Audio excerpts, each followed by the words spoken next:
Hello. Thank you for all waking up very early on a Saturday to come listen to us and talk with us.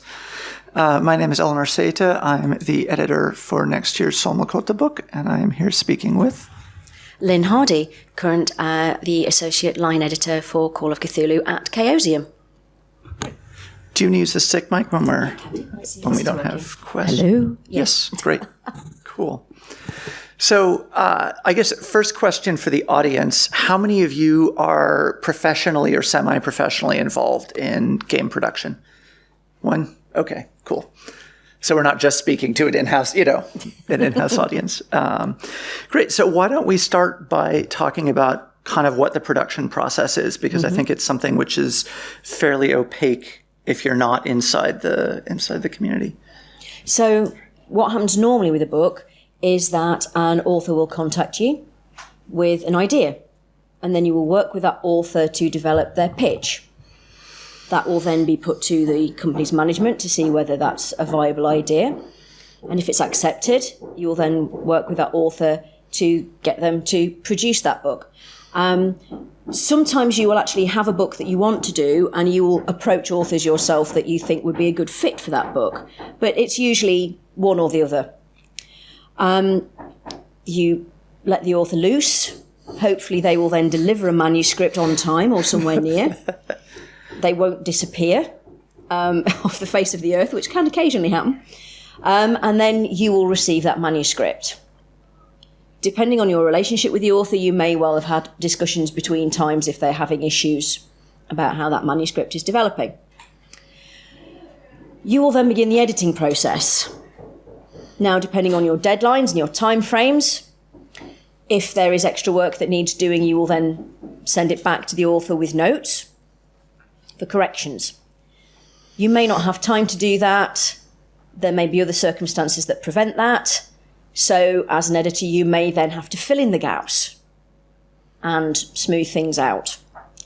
That will then go to proofing.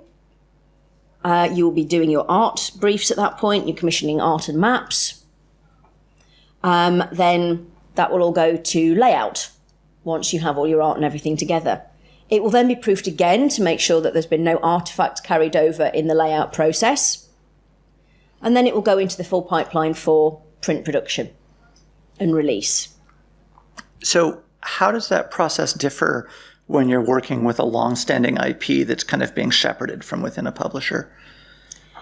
It's still very much like that, actually. Yeah. But obviously, we have Mike Mason, who is the line editor, who the keeper of all things. So obviously, he casts an eye over everything as well to make sure that it's following all the guidelines, that it fits with the worldview.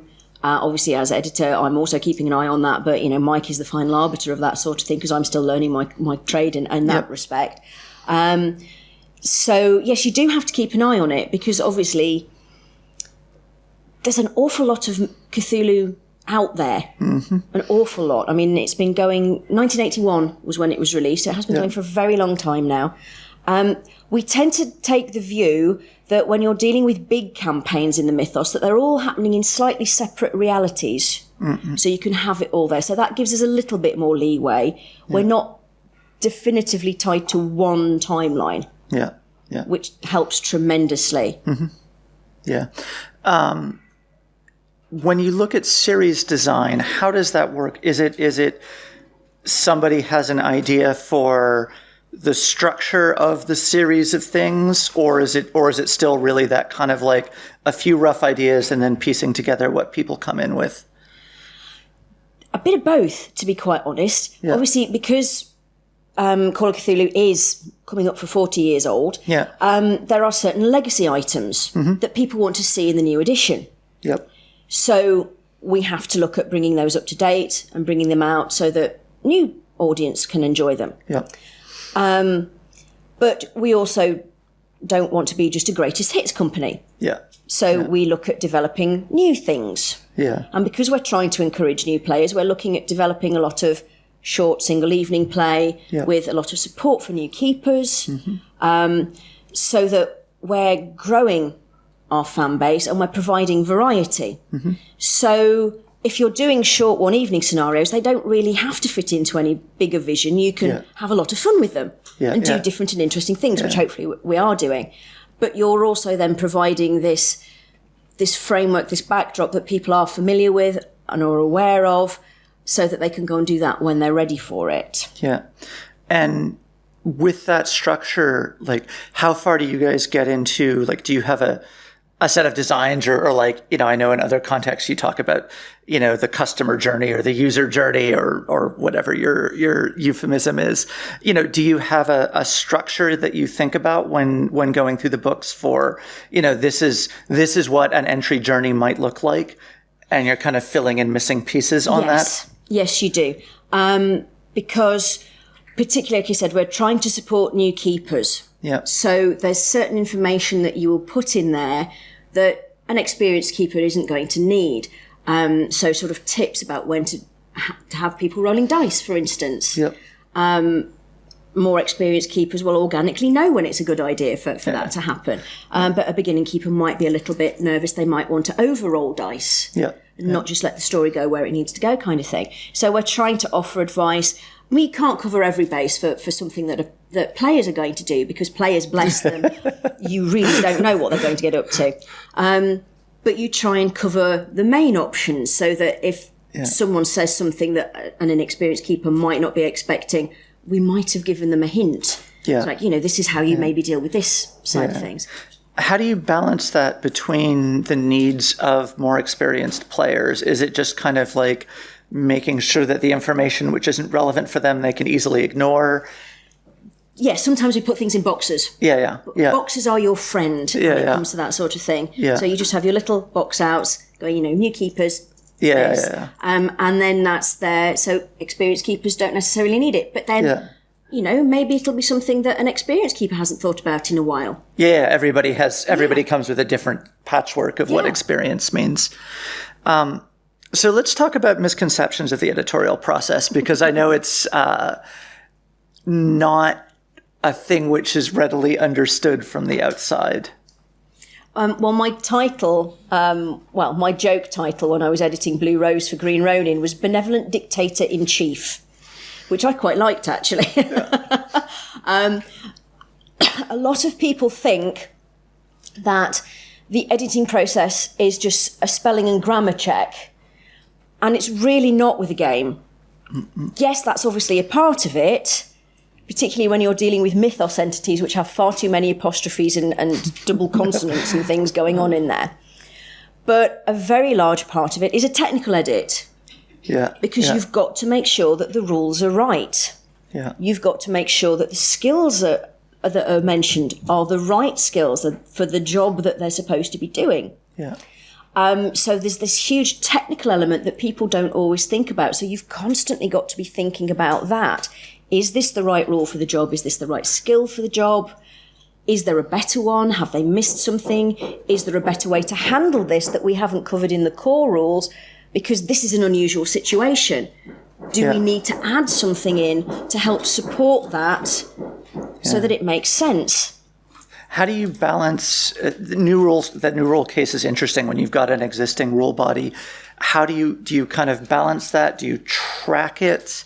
If you want to be able to have a compendium so that all of the things that you've said about the rules... We do try, yes. One particular instance was I started writing Children of Fear, which is a big campaign set in northern India and Tibet, about 4 years ago. Mm-hmm. And it was the first thing that KOZM asked me to write when the new owners came in. But in the meantime, Masks of Nyarlathotep happened, which took a big chunk out. And as I'd already written the opening chapters for Children of Fear, and I'd created rules, because there's a lot of travelling, for how you can update your skills and improve your skills while you're doing all this red line travelling, basically. And that got put to one side, and we were working on masks. And then we developed a different way of handling it for masks, because it was somebody else that was doing that side of things. So, of course, when I then went back to Children of Fear, I then incorporated that version, because that was going to see print first, and it was silly to have two different versions. Even though they weren't completely unaligned.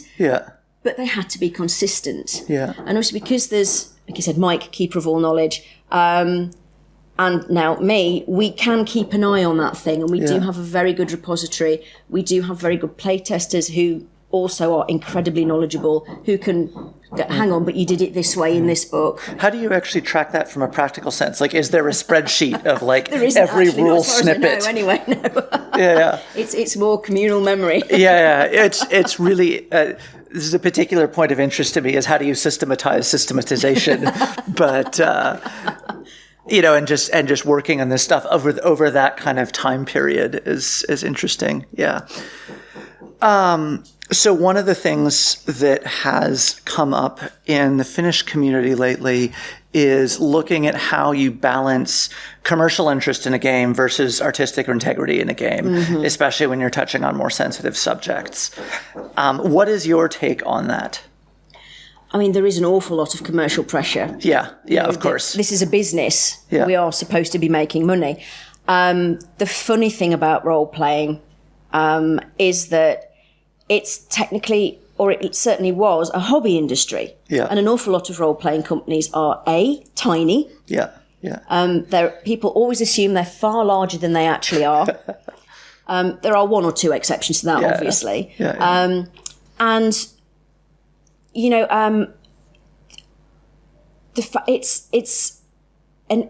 It's just such a weird field, because most of the businesses are not run by business people. Yeah. They're run by fans who then set up their own business to go do this. And they're not entirely allied trades. Yeah. Fans don't necessarily make good business people, and business people don't necessarily make good role-playing game producers, because they don't necessarily know what's going on. Yeah. So you do have that sort of slightly weird thing going on. Yeah. Another interesting thing I've seen from an editorial standpoint is that because you have a lot of freelance writers, and it's not most people's main job, they have a job that pays their daily expenses, they don't always treat it in a professional manner. Yeah.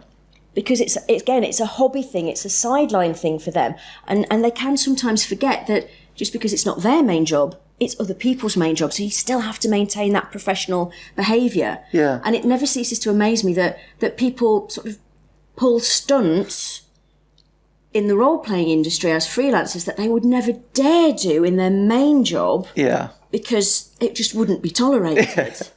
I guess I'm thinking more in terms of so if you have a manuscript turned in that is a great manuscript and is pushing a limit too far for this product in this context, how do you handle that?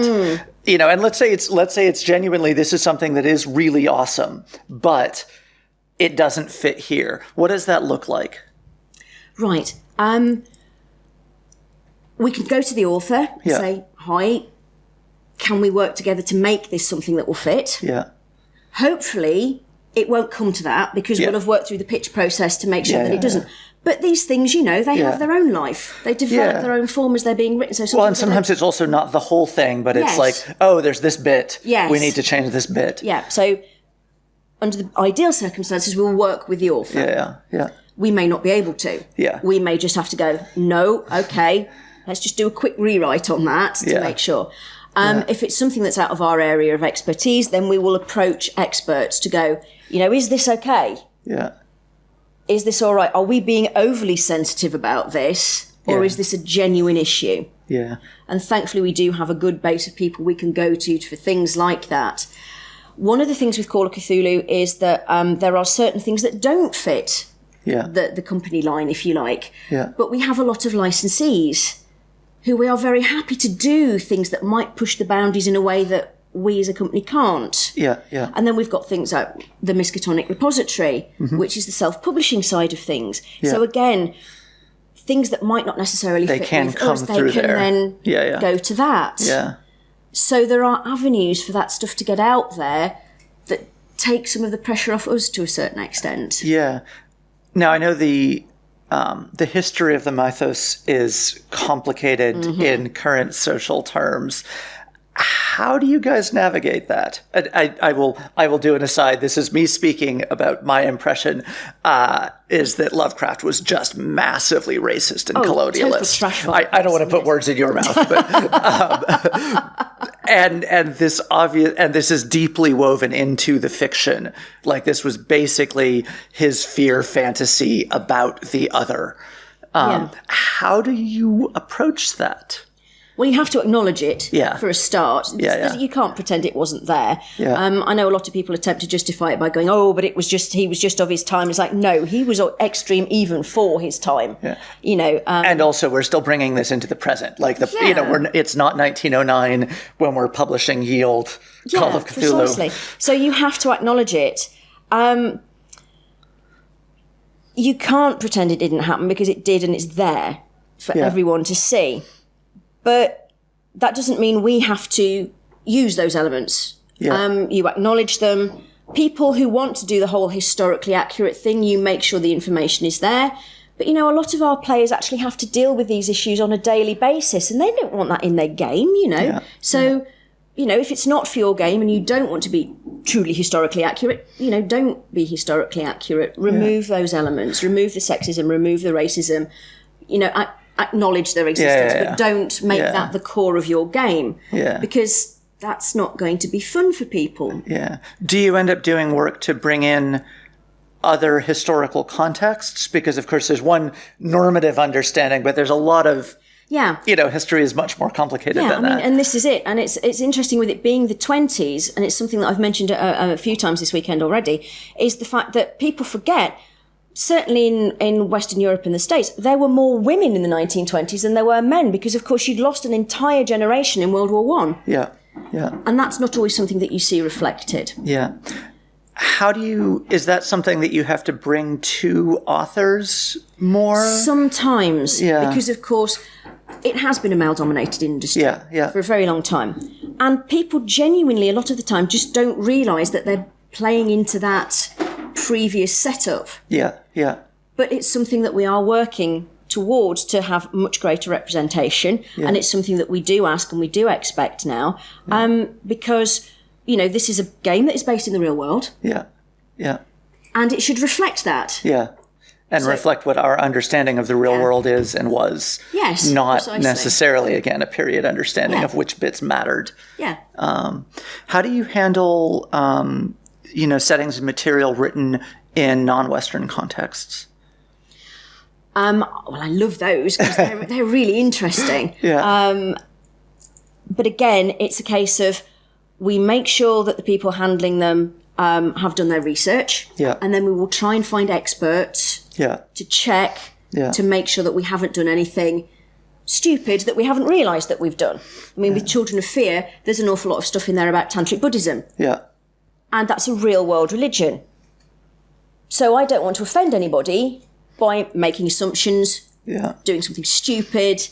And through Twitter, for all its faults, bless it, 2 Tantric Buddhists who actually run a games company got in touch with me and said, we'd love to proofread it for you. Oh, thank you. And so they did. So it's actually been proofread by Tantric Buddhists. And they pointed out a couple of things that I'd misunderstood.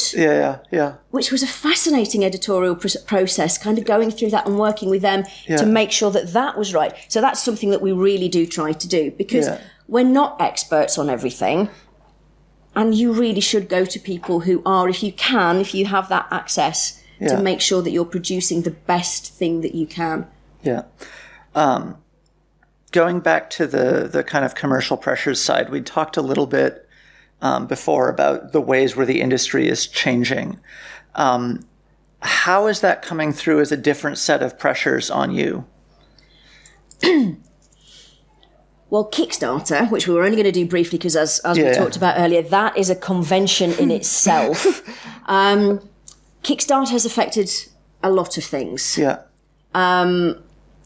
Chaosium tends to avoid doing Kickstarters except for board games, which have a certain extra set of production costs that Kickstarter can really help with because of past issues. But they can be really good in getting you funding, but they also come with a certain degree of entitlement from certain people who think that because they've pre-ordered your game effectively, they now get a say in that creative and production process. Yeah. And that's a very tricky thing to handle. Yeah. And I'm sure sometimes having that engaged fan base is also incredibly useful. It can be incredibly useful. They can be your champions out in the field, etc. And with Acton Cthulhu, when we did that, we actually had crowdsourced proofreading. Yeah. Yeah. which was really, really useful Yeah. because that was 14 books. We had an awful lot of things to get through for that. So it was very handy having them there. Yeah. So yes, it can be both a blessing and a curse, but yes, that does bring its own set of pressures. Yeah. And bless them, the fans, they always want new stuff. Yeah. Yeah. And this is where, again, the fact that gaming companies are usually far smaller than people realise is there's only so much stuff you can get through 3 or 4 people at a time. Yeah. Yeah. And, you know, cartographers are incredibly rare. So if we've got a lot of maps, that takes a while because, bless them, we've got them working every hour of the day and night trying to make maps for us. Yeah. Artists, we're all fighting over artists because, again, really good artists who can deliver to brief and on time. Yeah. They're not quite like hen's teeth, but, you know, they're it's hard to... And so... Are you starting to, like, poach from the comics world or that kind of thing? Or are you going outside the boundaries yet? We're trying to, and again, we're trying to develop new talents because the industry is growing. Yeah. The industry is also aging. Yeah. And we need fresh blood. Yeah. We really do need that next generation. New blood to sacrifice at the... Yeah, well, I wasn't going to say that, but, you know, yes. To keep the ancients alive forever. So that is also part of the job that I do now, is looking for new people, looking for extra talent to help support that. And priorities shift, so things move up and down the timeline, depending on who's available, what's available. Because, of course, you're looking at, yes, we have these big ticket things, but we also need smaller things we can get out more quickly to keep that cash flow so we can pay for the big important things. Yeah. And kind of doing that balancing. Yeah. How much of that balancing comes to you and how much of that is handled by the business? A lot of it is handled by the business. A lot of it is handled by Mike. Yeah. I'm handling bits of it. Yeah. Because obviously my role now, as I'm sort of the full time, is I'm having to take on more of the management side of things. But they are being really sweet and actually breaking me in gently on that side of things. Yeah. Is that, I mean, in a lot of kind of hobby industries, we see that sort of basically an apprenticeship process. Yes. So it's very much the same for... Yes. Yeah. I mean, Acton Cathedral was a total baptism of fire because I was supposed to be the researcher. I wasn't supposed to be line editing the thing. Yeah. And then the original person had to drop out. Yeah. And that was kind of like, there you go. Off you pop.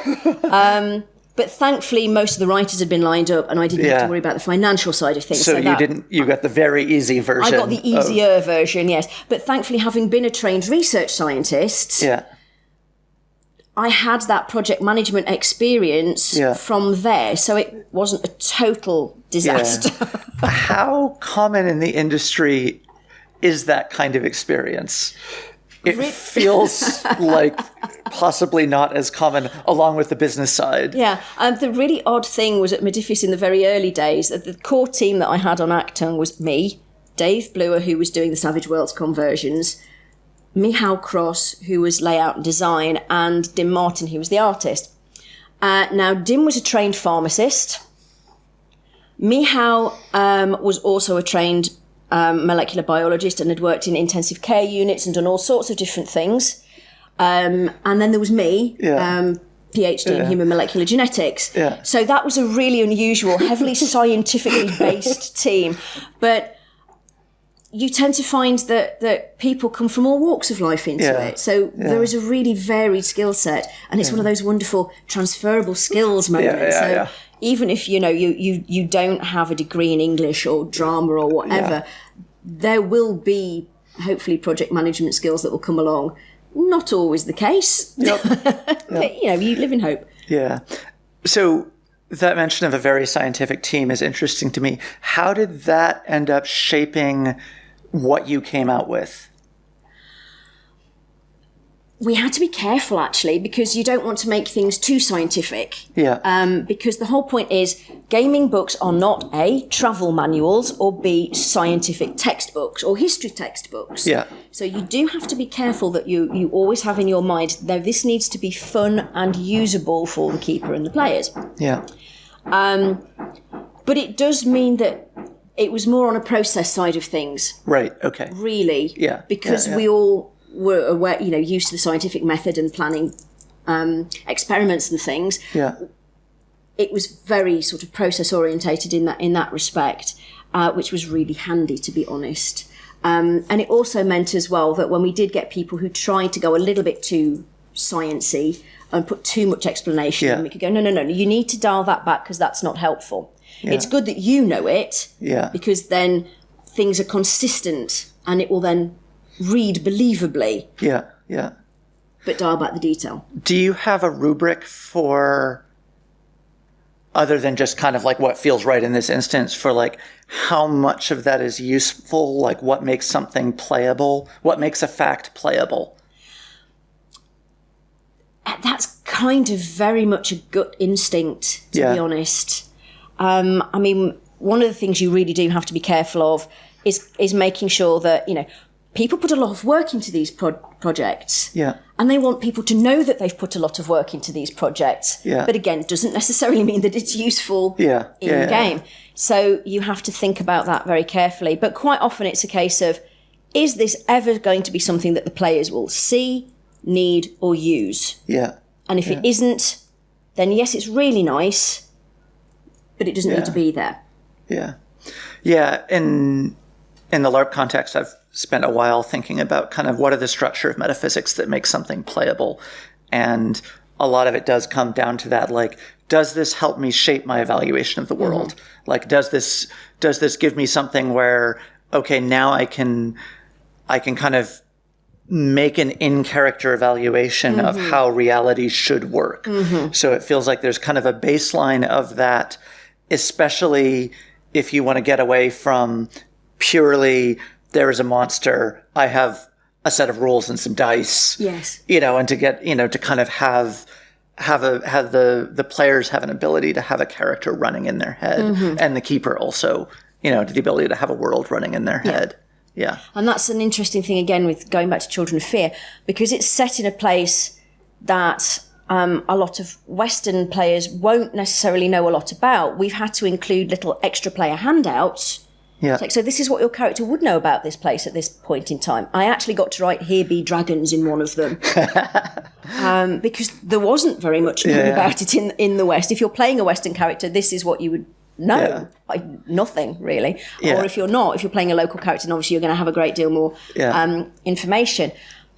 So again, that's an interesting thing, is thinking about the context, as you say, for what is going to support players who don't necessarily know about that part of the world in that time frame. You've also got cultural references you have to be very careful of. When I did Scritch Scratch, which was the free RPG Day product last year, I put in a whole load of stuff about the Green Man, which is very familiar to me as a Brit, and I know to a lot of Europeans, but a lot of our American players didn't really know anything about it. So you have to include extra information to support them, because it's not a cultural touchstone for them. They're not really aware of it. And, well, it's nice if keepers can go and do a little bit of their own research. You don't want them having to do too much, because then it becomes a chore for them. And being a keeper is a hard enough job as it is. And also I can see where if they then don't do the research, they form their own understanding of this, which then ends up being kind of incoherent with the fiction in the book. And it's hard. You end up in this place where it's like, wait, but that doesn't make any sense for this thing that I've built over here. But this is where this whole arc is going, and the kind of, especially if they haven't read ahead, et cetera. So one of the things which I think is really interesting about being in games right now, and that I think is driving, in my opinion, is driving a lot of the growth of RPGs that we're seeing, is the degree to which systems thinking is kind of becoming one of our default modes of interacting with the world. And more people are ending up moving into that way of seeing the world as we're kind of watching all of the world systems that we depend on crumble in front of our eyes. And I think this is one of the interesting things about games for me, is that they are kind of a systems thinking native way of storytelling. It's first person, present tense, plural, and it is very much about the interaction and the emergence. So when you have writers coming to you, or when you get a manuscript in, what's the balance that you see between people who are writing from that kind of system aesthetics or experience design portfolio, like viewpoint, and people who are kind of coming in more from the world of the text? And is it changing? It's quite interesting. A lot of the people who write for Call of Cthulhu have been doing it for a long time. Yeah. So they know the system. Yeah. So there's a deep understanding of the system in there. So we don't usually have to worry about it too much. Obviously, because it's gone to 7th edition, we just have to make sure that they're not using 6th edition terms or they've forgotten about things like luck rolls. Yeah. So that's not too much of a problem. With new writers, they may be a little bit uncertain of the mechanics. So one of the editorial jobs may be to help support them. We do also have people that we sometimes bring in who don't really know the rules. And then again, that becomes my job to help support. Or we'll bring in someone else who is really good with the mechanics to help support that. But one of the really interesting things on one book I was editing, there was a fairly even split between fiction writers and games writers. Yeah. And you could instantly spot who was who. Yeah. Because, bless them, the fiction writers had left no agency for the characters to do anything. Yeah. Because it had literally been written as a story. And they were really good stories, but they were awful scenarios because the players there was no room for them to do anything. Yeah. So that was something that we had to then go back and dial back to give people agency. Even if it's just an illusion of agency, players have to think that they can have an effect and do something. Yeah, yeah. When you're looking at kind of core rules and that part of the thing, how much are you designing for this will work evocatively in the context of a scenario versus, in the context of a scenario that is sort of running on rails versus this is a toolkit for exploring a world in a sort of more open world play that's not running from a scenario? Ooh. Well, you see, the thing is, most keepers don't, or most GMs, they tend to ignore rules if they're not useful, which is a wonderful thing. Beginners don't tend to do that because they think they have to run everything in the book. Yeah. I think BRP, which is the system Call of Cthulhu is based on, is actually, it's a pretty handy system for doing open world exploration. Yeah. And we do have a lot of sandbox type scenarios out there. And I think it does support. When you look at a rule system, when you're developing rule systems, you really do have to think very carefully, though, about, is this system supporting the stories I want to tell? Yeah. What does that end up looking like? What is that? Yeah. Ooh, how long's a piece of string?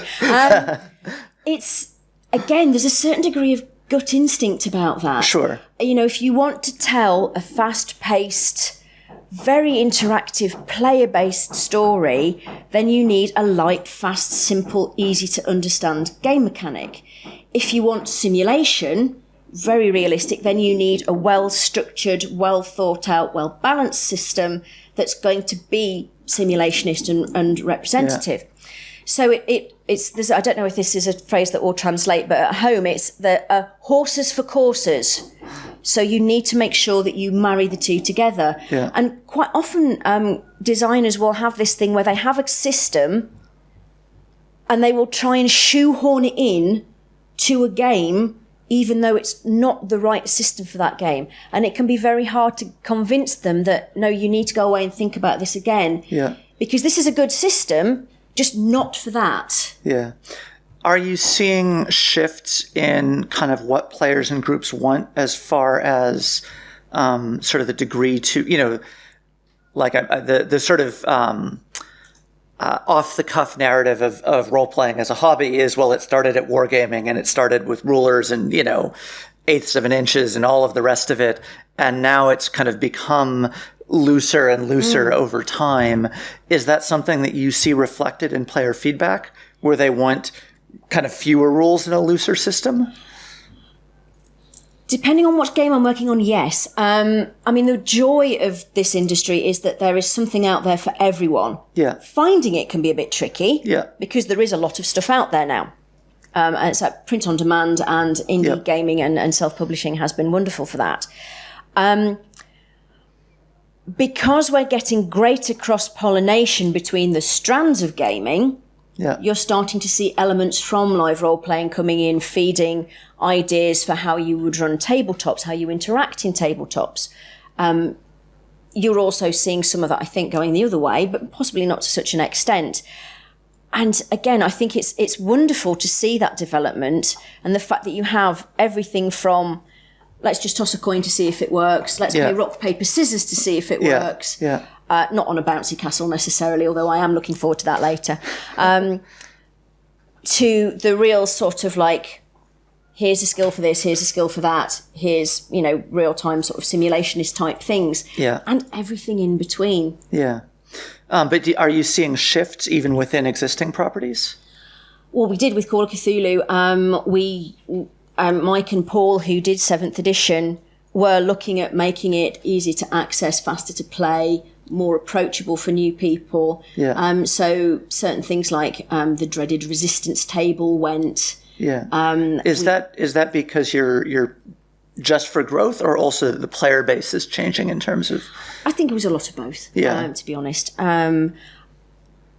people don't necessarily have as much free time, and they want to be able to make the most of it. Yeah. So streamlining systems is a good way to go to encourage people to play more, I think. Yeah.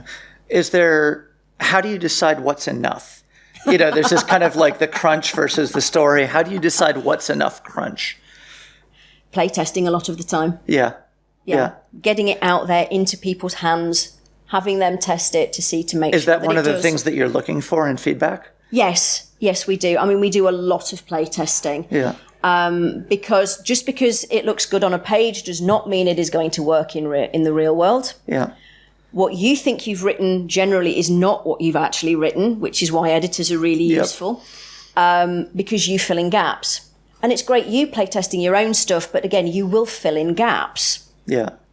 Whereas if you give it to somebody who didn't write it, who's not been in one of your game sessions, they will find those gaps that allow you to then refine and improve. How often do you end up playtesting multiple versions? Yes. Will you do A/B or ABC tests and? Yeah, quite often. Sometimes things will work amazingly. You won't have a problem. Sometimes things will work because you're running it, because you've smoothed out the gaps, but you'll give it to somebody else and they will go, hang on. So, oh, right, yes, good point. Sometimes things will come up in playtest that's way better than anything you thought of. So you go, I'm having that. Thank you very much. How do you interact with fan feedback, I guess? Also, it's... Quite often, which we're playtesting, it's sent to specific people, so they will email us back. Yeah. Quite often it will be on forums. We will get feedback. Again, conventions are a wonderful thing because people will come and talk to you about things that you've done. Conventions are also a wonderful place to feedback with complete strangers who have no preconceptions about what you're about to do with them. Yeah. So you get honest opinions about where things work and where things aren't working, so that you can use that to develop and streamline your projects as well. Yeah. Do you see a difference in the kinds of feedback that you get, or the kinds of experience that people are looking for by country? Because I have a feeling, for instance, I've been living in Finland for a couple of years, that, for instance, Finnish tabletop is often run much more lightweight, et cetera, than, what I'd see in a kind of a typical American campaign. Do you guys get a feel from that, from the feedback that you get? Most of the people who talk to me are really sweet and very helpful and supportive. I know forums can sometimes be a bit... Yeah, I sort of mean in the structural feedback and that kind of, not feedback. No, I don't tend to see an awful lot of difference, actually. Interesting. Most of the time, a lot of the feedback it's the cultural touchstones. That tends to be where things tend to fall over a bit. But no, I haven't particularly. I'm going to keep an eye out for it now, though. Yeah. I mean, it may also be that the people who want that experience are, because they have so many products to choose from, it's more which products are popular in a market. I guess, do you have markets where you're unexpectedly popular or unpopular compared to the industry? Well, one of the questions that some of the people at Chaosium like to ask is, okay, and we'll ask it here, actually. Some of you might know the answer if you've seen me talking about this, or you've seen some of the others from Chaosium talking about this. If I was to say to you, who do you think is the archetypal Call of Cthulhu player, what would your answer be? Age range, ethnicity, gender? 30-year-old man. Completely wrong. Completely wrong. Not a beardy white guy in his 30s. No. Japanese women aged 18 to 35. Wow. I've been one of those, actually, Fabulous. 20 years ago. Wonderful. Lovely to meet you. Call of Cthulhu is gigantic in Japan. It's basically their D&D. Interesting. Yeah, and that is our biggest demographic. Chaosium sells more Call of Cthulhu in Japan than it does the rest of the world combined. Huh. Which is wonderful. Yeah. How does that shape the editorial process? Actually, it doesn't, as far as I know, anyway. Yeah. Because when we think about, like, what are the cultural touchstones that are important to put in because again, our licensees in Japan make sure that things Okay, are... so that's basically re-edited for the Japanese market. As far as I'm Interesting. aware, yes. Yeah. What's that relationship like? I haven't worked with our Japanese licensees, but as far as I know, it is a really good one. I guess the editing relationship and that kind of thing. Yeah. We're very fortunate in our relationships with our licensees, as far as I know, and of course I'm really just starting to find this out, is very good. Yeah. We have some wonderful licensees all over the world who are helping get our product out to all of our interested gamers. Yeah. Cool. I think we've got a couple of minutes left for questions, if anybody has them. And if not, we can keep talking, I'm sure. But, Yeah, I have a question. Yes? Do you ever do like dual voices where you have, I can speak louder. No, it's this is being recorded. Duo write-ups where you have one guy doing the fiction and one guy doing the game design, because it sounded to me like when you're talking about fiction writers and game designers, that could work. Yes, basically, short answer. And this is what I was saying about the editing job being all sorts of things. You wear lots of hats as an editor. With that particularly, I worked with the line editor for that particular book to help make sure that the mechanics were there. Some of the authors we fed back to because they were confident enough to have a go. Others weren't. They really weren't mechanics people. So sometimes you do have to pair mechanics people with writers. That may be another writer, or it may just be the editor who gets on and does that, again, depending on time frame. Anyone else? Yeah. How would you deal with, do you have writers who are very, control freaks who want to, maybe want to take, have say about the art and, try to, do that. It's lovely when authors are very invested, but obviously there has to be a balance. And you have to work with the authors to make sure that, yes, that they're happy, but that they understand that this is work for hire and that they're not in control of every aspect. And that can be hard, particularly with newer writers or people who've had a bad experience in the past. So you really do just have to talk to people and listen to them and then try to come to an understanding where everyone is happy. How much do you see that vary based on experience? I know we were talking earlier about this kind of being a hobby job for a lot of people.